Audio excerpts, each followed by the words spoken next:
নির্বাচনী কর্মকর্তাদের চ্যালেঞ্জ নিরূপণ সংক্রান্ত কর্মশালায় আপনারা উপস্থিত হয়েছেন, এজন্য ধন্যবাদ জানাচ্ছি। আপনাদের প্রশ্ন হচ্ছে পিআর পদ্ধতি এবং একটি দলের প্রতীক বরাদ্দ বিষয়ক প্রশ্ন, এবং আপনাদের প্রশ্ন হচ্ছে যে এই বিষয়গুলো নিয়ে নির্বাচনে কোনো প্রভাব ফেলবে কিনা, কোনো সমস্যার সৃষ্টি হবে কিনা। আমার উত্তর হচ্ছে এগুলো নির্বাচনের ক্ষেত্রে কোনো সমস্যার সৃষ্টি করবে না।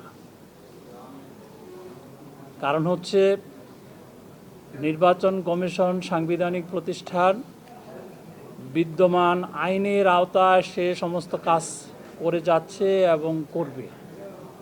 আইনের ব্যত্যয় ঘটিয়ে নির্বাচন কমিশন কোনো কাজ করতে পারে না, করবে না। সুতরাং আইন যেভাবে আছে সেই অনুযায়ী নির্বাচন কমিশন তার নির্বাচনী কার্যক্রমের যে প্রস্তুতি সেটি নিচ্ছে, এবং আমরা মনে করি যে ত্রয়োদশ জাতীয় নির্বাচন অনুষ্ঠানের জন্য নির্বাচন কমিশন সদা প্রস্তুত।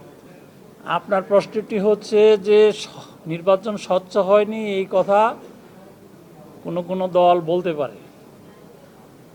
এখনও তো ওইরকম কোনো সিচুয়েশন নির্বাচন কমিশনের দৃষ্টিতে আসেনি। এখন অবস্থার প্রেক্ষিতে নির্বাচন কমিশন আইন অনুযায়ী পদক্ষেপ নেবেন।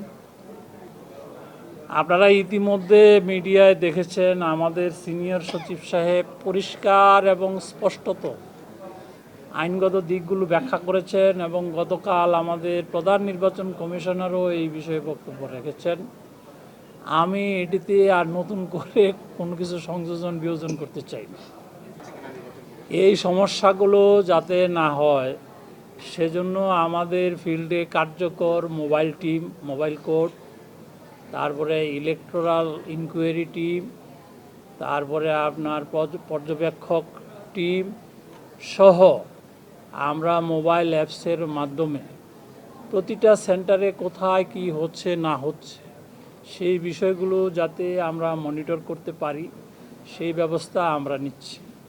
এবং এই সমস্যাগুলো যাতে না হয়, যে সমস্যাগুলোর কথা আপনি বলেছেন সেই সমস্যাকে যাতে উত্তরণ ঘটানো যায় এবং এই সমস্যাগুলো তাৎক্ষণিকভাবে সমাধান করা যায়, সেজন্য নির্বাচন কমিশন সব ধরনের ব্যবস্থা নিচ্ছে।